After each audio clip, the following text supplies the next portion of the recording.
السلام علیکم ورحمۃ اللہ وبرکاتہ۔ الحمد للہ نحمده ونستعینه ونستغفره ونؤمن به ونتوکل علیہ ونعوذ باللہ من شرور انفسنا ومن سیئات اعمالنا، من يهده الله فلا مضل له ومن يضلله فلا هادي له، ونشهد أن لا إله إلا الله وحده لا شريك له، ونشهد أن سيدنا ونبينا وحبيبنا وشفيعنا محمدا عبده ورسوله، وصلى الله تعالى على خير خلقه سيدنا محمد وآله وصحبه أجمعين، أما بعد فأعوذ بالله من الشيطان الرجيم، بسم الله الرحمن الرحيم، قل إن صلاتي ونسكي ومحياي ومماتي لله رب العالمين لا شريك له وبذلك أمرت وأنا أول المسلمين، صدق الله العظيم۔ میرے محترم بزرگوں، دوستوں، بھائیوں، جہاں تک آواز پہنچ رہی ہے، تمام سامعین کرام، آپ سے یہ میری دوسری ملاقات ہو رہی ہے۔ میری خوش نصیبی ہے کہ آپ کے روبرو چند معروضات پیش کرنے کا موقع ملا پہلی بار، پھر اللہ کا کرم ہوا کہ اللہ کے فضل اور اس کے احسان سے دوبارہ حاضری ہوئی ہے۔ اس پر ہم جتنا بھی اللہ کا شکریہ ادا کریں کم ہے کہ اس طرح کی حاضری یہ بھی اللہ کی ایک بہت بڑی نعمت ہے کہ ہم سب دین کی نسبت سے حاضر ہو رہے ہیں، دین کی نسبت سے ملاقات ہو رہی ہے۔ اور حدیث شریف میں ہے جس کا مفہوم ہے، الفاظ بھی اس طرح ہیں کہ رجلان تحابا فی اللہ اجتمعا علیہ وتفرقا علیہ، کہ اللہ تبارک و تعالی ان دو مردوں سے بہت محبت کرتے ہیں جو صرف اللہ کے لیے محبت کرتے ہیں، یعنی جو دو مرد آپس میں ایک دوسرے سے محبت کرتے ہیں، دو شخصیات آپس میں ایک دوسرے سے محبت کرتے ہیں اور یہ محبت صرف اللہ کے لیے کرتے ہیں، تو اللہ تبارک و تعالی ایسے بندوں سے محبت فرماتے ہیں۔ اور قیامت میں جہاں پہ نفسی نفسی کا عالم ہوگا، لوگ پریشانیوں میں مبتلا ہوں گے، سورج کی گرمی قابل برداشت نہیں ہوگی، اس وقت ایسے لوگوں کو اللہ کے عرش میں، عرش کے سائے میں جگہ ملے گی۔ تو حدیث شریف میں اس طرح یہ ہے کہ اس طرح ہے کہ جو دو لوگ، یہاں پہ دو لوگوں کا تذکرہ کیا گیا، رجلانی تثنیہ کا صیغہ ہے، لیکن صرف دو ہی مراد نہیں ہے، بلکہ جو بھی یعنی اللہ کے لیے محبت کرے، ایک قوم دوسری قوم سے اللہ کے لیے محبت کرے، ایک قبیلے کے لوگ دوسرے قبیلے سے اللہ کے لیے محبت کریں، ایک گھر دوسرے گھر سے اللہ کے لیے محبت کریں۔ اور ظاہر سی بات ہے کہ جب محبت اللہ کے لیے ہو گئی تو یہ محبت پاکیزہ ہوتی ہے، جیسا کہ ہم سب محبت کرتے ہیں اپنی ماں سے، اپنے ابو سے، اپنے بھائی سے، اپنی بہن سے، اپنے اساتذہ سے، اپنے طلباء سے، تو یہ سب محبتیں پاکیزہ محبت کہلاتی ہیں۔ آج کل جو لوگ محبت کا لفظ استعمال کر کے خرافات، بدعات، سیئات اور معاصی کرتے ہیں، ان کو تو ایک کنارے کر دیجئے۔ محبت وہی قابل قبول ہے جو پاکیزہ ہو۔ تو اللہ تبارک و تعالی فرما رہے ہیں کہ جو لوگ بھی اللہ کے لیے محبت فرماتے ہیں اور اللہ ہی کے لیے ایک جگہ جمع ہوتے ہیں اور اللہ ہی کے لیے ایک جگہ سے وہ منتشر ہو جاتے ہیں، الگ الگ ہو جاتے ہیں، یہ لوگ بہت ہی قابل قدر ہیں بہت ہی اچھے ہیں، اللہ ان سے محبت کرتا ہے، اللہ ان کو عرش کے سائے میں جگہ دے گا۔ تو ہم سب کی جو حاضری ہوئی، اگر ہم اس حدیث شریف کو اچھی طرح سمجھ لیں اور اس کے مطابق اپنی زندگی گزاریں تو دیکھیے ہم عام طور پر ایک دوسرے سے محبت کرتے ہی ہیں، اپنے دوست سے محبت کرتے ہی ہیں، اپنے دوست کے پاس جاتے ہی ہیں اور جا کر پھر اپنے دوست سے جدا ہوتے ہی ہیں، ماں باپ سے جدا ہوتے ہی ہیں، بھائی سے جدا ہوتے ہیں، بیٹا ماں باپ سے جدا ہوتا ہے، بیٹی ماں باپ سے جدا ہوتی ہے اور پھر پاس میں بھی آتی ہے۔ یہ زندگی کا ایک ایسا یہ عمل ہے جو ہم سب کرتے ہیں، لیکن اسی چیز کو اگر ہم اللہ کے لیے کر دیں کہ ہم ماں باپ سے اس لیے جا رہے ہیں ملنے کہ ہم ماں باپ کے چہرے کو دیکھیں گے، ان سے اچھی اچھی باتیں کریں گے، ایسی باتیں کریں گے جن سے ان کا دل خوش ہو جائے گا، اور پھر ماں باپ سے ہم نصیحت لیں گے، ان کی خدمت کریں گے، ان سے مشورہ لیں گے، ان سے ہم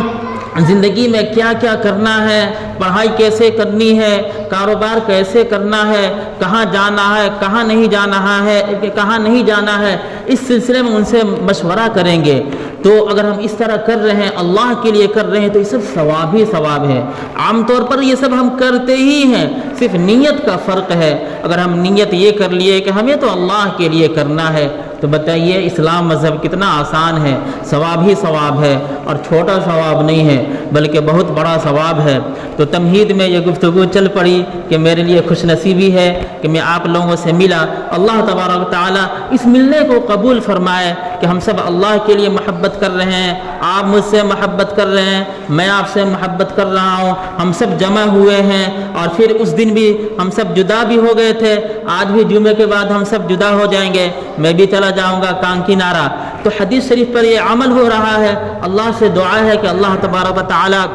اس حدیث شریف پر عمل جو ہم کر رہے ہیں اسے قبول فرمائے اور بہترین انداز میں عمل کرنے کی توفیق عطا فرمائے۔ اللہ تبارک و تعالیٰ جس طرح ہم سب کو یہاں پہ محبت کرنے والا بنایا، اس سے زیادہ محبت کرنے والا بنائے، اور جنت میں ہم سب کو جگہ نصیب فرمائے، اور جس طرح ہم سب یہاں پہ ایک ساتھ رہ رہے ہیں اور جدا ہو رہے ہیں، اللہ تبارک تعالیٰ ہم سب کو بھی جنت میں جمع فرمائے اور نبی صلی اللہ علیہ وسلم کی رفاقت نصیب فرمائے۔ میرا محترم بزرگوں، دوستو، آج کی گفتگو کا ایک پوائنٹ یہ ہے، اس کو اپنے ذہن میں رکھیں، اور پھر اب میں چلتا ہوں دوسری طرف۔ جو میں نے آیت کریمہ کی تلاوت کی تھی جس میں کہا گیا تھا کہ قل ان صلاتی ونسکی ومحیای ومماتی للہ رب العالمین، اس میں اللہ تبارک و تعالی ارشاد فرما رہے ہیں، سورۃ الانعام کی آخری آیات میں سے یہ حصہ ہے، یعنی یہ 8ویں پارے میں صفحہ نمبر 9 پر، یہ صفحہ 9 نہیں بلکہ صفحہ نمبر 7 پر یہ آیت ہے۔ تو اس میں یہ کہا گیا ہے کہ قل ان صلاتی، اے نبی صلی اللہ علیہ وسلم، اے نبی صلی اللہ علیہ وسلم، جب بھی ہم نبی صلی اللہ علیہ وسلم کا نام لیں یا سنیں، کوشش کریں کہ درود شریف پڑھ لیں۔ خطبے کے دوران نہیں پڑھنا ہے، جب عربی میں خطبہ دیں گے، لیکن اس طرح پڑھتے رہنا چاہیے، مختصر صلی اللہ علیہ وسلم، دھیمی آواز میں پڑھ لے کافی ہے۔ تو نبی صلی اللہ علیہ وسلم سے اللہ تعالیٰ فرما رہے ہیں، قل، آپ کہہ دیجئے، ان صلاتی، تو نبی صلی اللہ علیہ وسلم کو تو یہ فرما رہے ہیں، اور اس آیت کو قرآن میں بھی نازل فرما دیا گیا ہے۔ اس کا مطلب یہ ہے، یعنی مفسرین کے خلاصے سے یہ بات ظاہر ہوتی ہے کہ یہ صرف انہی کے لیے نہیں ہے بلکہ یہ سب ہم سب کے لیے ہے، اس لیے کہ نبی صلی اللہ علیہ وسلم جو قرآن شریف لائے ہیں صرف انہی کے لیے نہیں ہے بلکہ ہم سب کے لیے ہے، دنیا میں جتنے بھی انسان ہیں بلکہ جناتوں کے لیے بھی ہے کہ وہ سب اس کو پڑھیں، سنیں، سمجھیں، عمل کریں اور اس کے مطابق زندگی گزاریں۔ تو کہا گیا ہے کہ آپ کہہ دیجئے، ان صلاتی ونسکی ومحیای ومماتی للہ رب العالمین، یقیناً بے شک میری نماز، ان صلاتی ونسکی، میری نماز اور حج کے جو اعمال ہیں اور قربانی کے جو اعمال ہیں، ومحیای، اور میری زندگی، ومحیای، اور میری زندگی، جیسے ہم نماز تو 24 آورز نہیں پڑھتے ہیں، 24 گھنٹے نہیں پڑھتے ہیں، مختلف اوقات میں پڑھتے ہیں، لیکن زندگی تو 24 آورز ہے۔ تو اللہ تعالیٰ پھر یہ بھی فرما دیے ہیں، صرف نماز اور قربانی کے اعمال اور حج کے اعمال ہی پر اکتفا نہیں فرمایا، بلکہ یہ فرما دیے وَمَحْيَايَ، اور میری زندگی، وَمَمَاتِي، اور میری موت، یعنی زندگی اور موت ہر چیز للہ رب العالمین، اللہ کے لیے ہے، جو اللہ تبارک و تعالی پوری کائنات کا رب ہے، پوری کائنات کو چلانے والا اللہ ہے، پوری کائنات کو پیدا کرنے والا اللہ ہے، پوری کائنات کی ضرورتوں کو پوری کرنے والا اللہ ہے، وہ رب ہے، وہ پروردگار ہے۔ للہ رب العالمین لا شریک لہ، اللہ کے ساتھ کوئی شریک نہیں ہے، اللہ کی طرح کوئی ہے ہی نہیں، اس کا کوئی پارٹنر نہیں ہے، وہ اکیلا ہے، تنے تنہا ہے، اس کے جیسا کوئی ہے ہی نہیں، اس کے جیسا کوئی مالک ہے ہی نہیں، اس کے جیسا کوئی قادر ہے ہی نہیں، بلکہ وہی قادر ہے، وہی مالک ہے، وہی ہر چیز کو چلاتا ہے، اس کے حکم کے بغیر کوئی چوں چرا بھی نہیں کر سکتا، کوئی کچھ کر نہیں سکتا، بس وہی ایک ہے، اور وہ جس کو جتنا نوازنا چاہتا ہے وہ نوازے گا، اصل وہی ہے، وہ اکیلا ہے، تنے تنہا ہے، لا شریک لہ، وَبِذَلِكَ أُمِرْتُ وَأَنَا أَوَّلُ الْمُسْلِمِينَ، اور اسی بات کا ہمیں حکم دیا گیا، اسی بات کا مجھے حکم دیا گیا، مجھے پابند بنایا گیا،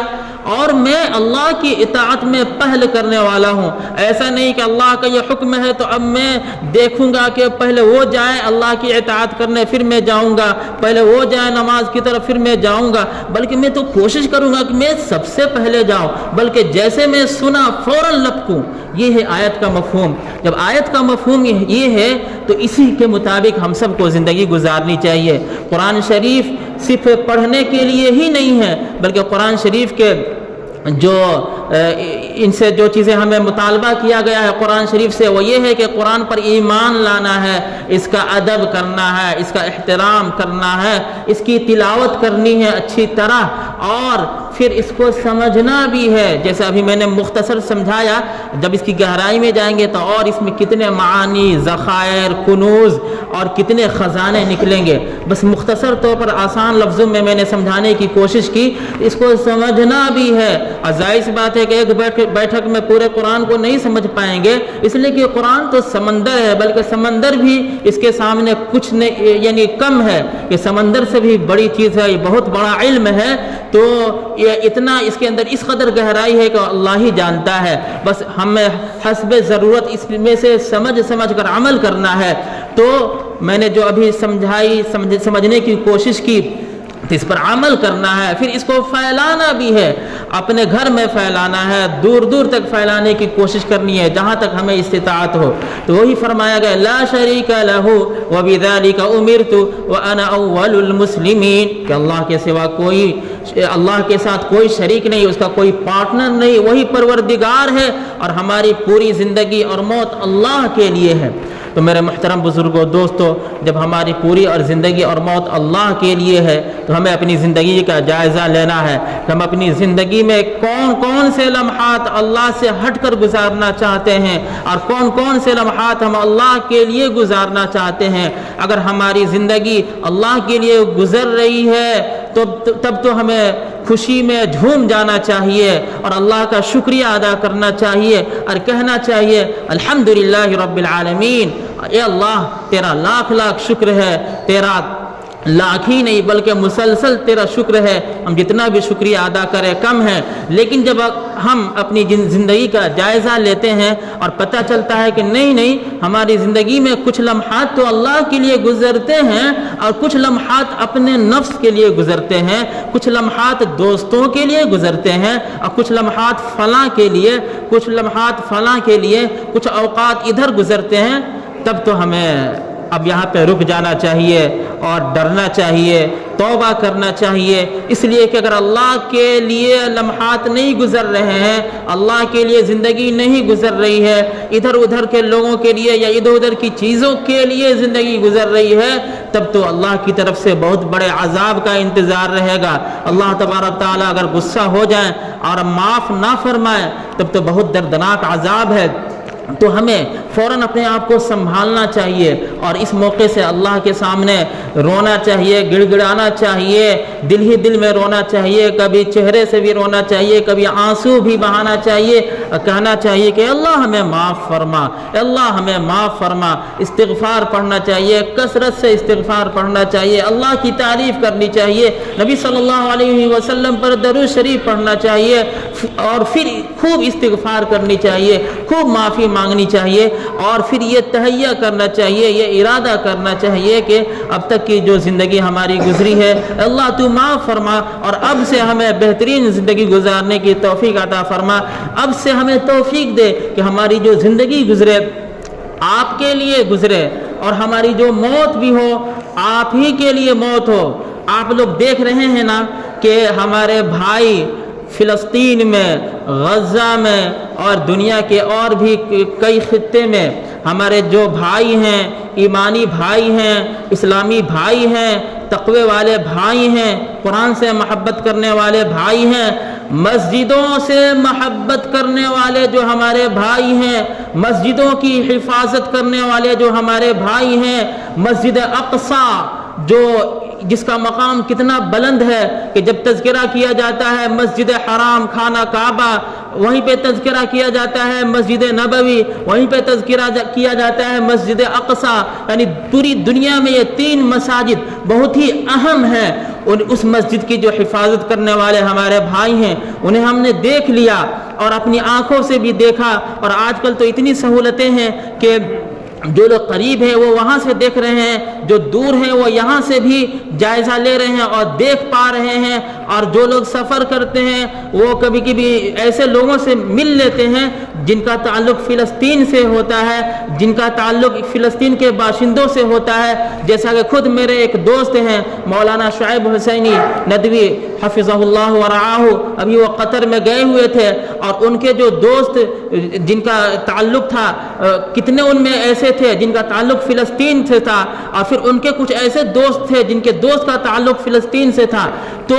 ایسے ایسے جو لوگ ہیں ان سب کو ہم دیکھ رہے ہیں، اور ہم دیکھ رہے ہیں کہ وہ لوگ اپنی زندگی اللہ کے لیے گزار رہے ہیں، انہیں دنیا سے مطلب نہیں ہے، یعنی دنیا کو استعمال کر رہے ہیں آخرت کی کھیتی کے لیے، دنیا کو بطور دنیا کو برائے دنیا استعمال نہیں کر رہے ہیں، بلکہ دنیا کا استعمال کر رہے ہیں آخرت کے لیے، یعنی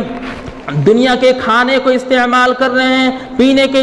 کو استعمال کر رہے ہیں، کپڑے کو استعمال کر رہے ہیں، اور بھی جو دبابات ہیں اور جو جنگی چیزیں ہیں ان کا استعمال کر رہے ہیں، لیکن ان کا جو مشن ہے، ان کا جو مقصد ہے وہ اللہ کی رضا ہے، اللہ کے لیے کر رہے ہیں۔ وہ کھانا اس لیے کھا رہے ہیں تاکہ بدن میں طاقت ہو، اور اس طاقت کا استعمال کر رہے ہیں تاکہ مسجد کی حفاظت ہو، ان کی عورتوں کی حفاظت ہو، بچوں کی حفاظت ہو، اسلام کی حفاظت ہو، قرآن کی حفاظت ہو۔ تو وہ لوگ اس طرح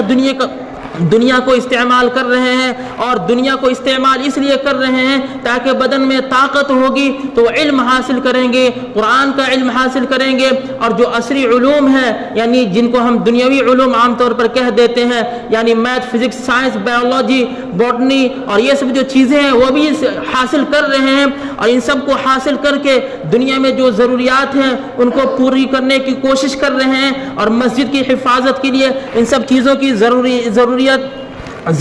ہوتی ہیں۔ یہی وجہ ہے کہ ان کو اللہ نے یہ طاقت دی ہے کہ وہ زمینی جنگ لڑنے کے قابل ہیں، کہ جو سپر پاور کہلاتا ہے اس کے خلاف بالکل ڈٹ گئے ہیں اور اپنی طاقت کا لوہا منوا دیے ہیں، اور وہ بار بار اعلان کرتے ہیں کہ ہماری طاقت نہیں ہے، بلکہ طاقت تو دینے والی جو ذات ہے وہ اللہ ہے، اور وہ اللہ کے لیے کر رہے ہیں، تو اللہ ان کی مدد کر رہا ہے۔ اور قرآن کریم میں اللہ تبارک و تعالیٰ نے تو صاف فرما دیا ہے وَمَن نَّصْرُ إِلَّا مِنْ عِندِ اللَّهِ إِنَّ اللَّهَ عَزِيزٌ حَكِيمٌ۔ مدد تو صرف اللہ کی طرف سے ہوتی ہے، کوئی نہیں ہے جو مدد کر دے، مدد صرف اللہ کی طرف سے ہوتی ہے، اور اللہ تو زبردست ہے، اللہ حکمت والا ہے۔ غزوہ بدر میں اللہ نے مدد کی تھی، اور ابھی بھی اللہ اپنی شان کے مطابق اور ان کے حالات کے مطابق اللہ مدد فرما رہا ہے۔ تو وہ زندگی گزار رہے ہیں اللہ کے لیے ہے، اور مر بھی رہے ہیں اللہ کے لیے ہے، موت کا استقبال کر رہے ہیں، یہ کہ موت آ جا، تجھ سے کوئی شکوہ نہیں، کوئی گلہ نہیں، ہم اللہ کے راستے میں رہیں گے، تو آ جائے گی، ہم خوشی خوشی چلے جائیں گے، ہم بھی جائیں گے، ہمارے بچے بھی جائیں گے، ہماری عورتیں بھی جائیں گی، ہماری بوڑھی بھی جائیں گی، اور شہید ہو جائیں گے، سب شہید ہو جائیں گی مسجد کے لیے، قرآن کے لیے، اللہ کے لیے۔ یہ ہے ان کا جذبہ۔ اور میں نے دیکھا کہ ایک الدحدوح، اس طرح کچھ نام ہیں جن کے خاندان کے کئی افراد یا شاید سبھی لوگ یا کتنے لوگ شہید ہو گئے، لیکن ان کے چہرے پر حزن، ملال، غم، ٹینشن، ڈپریشن نہیں، بلکہ وہ تو خوشی میں سرشار ہیں کہ چلیے میرے خاندان کے لوگ تو اللہ کے راستے میں شہید ہو گئے، اور یہ اس طرح شہید ہو گئے کہ ان کو یہ نہیں کہا جائے گا کہ یہ مردہ ہے، بلکہ ان کو تو یہ کہا جائے گا کہ یہ زندہ ہے۔ قرآن کی زبان میں جیسا کہ اللہ تبارک و تعالیٰ نے ارشاد فرما دیا ہے، وَلَا تَحْسَبَنَّ الَّذِينَ قُتِلُوا فِي سَبِيلِ اللَّهِ أَمْوَاتًا، جو لوگ اللہ کے راستے میں شہید کر دیا جاتے ہیں ہرگز ہرگز انہیں مردہ مت کہو، احیاء عند ربهم يرزقون، وہ زندہ ہیں، رب کے پاس سے رزق پاتے ہیں، لیکن وہ زندگی کیسی ہے وہ تو وہاں پہ جانے کے بعد پتہ چلے گا۔ یعنی عام مردوں اور ان میں فرق ہوتا ہے، یعنی ان کی زندگی جو گزری تھی پاکیزہ زندگی، اور موت بھی پاکیزہ شہادت والی زندگی، وہاں پہ بہت ہی خوش و خرم، اللہ کے پاس سے ان کو بہت اعلیٰ مقام مل رہا ہے اور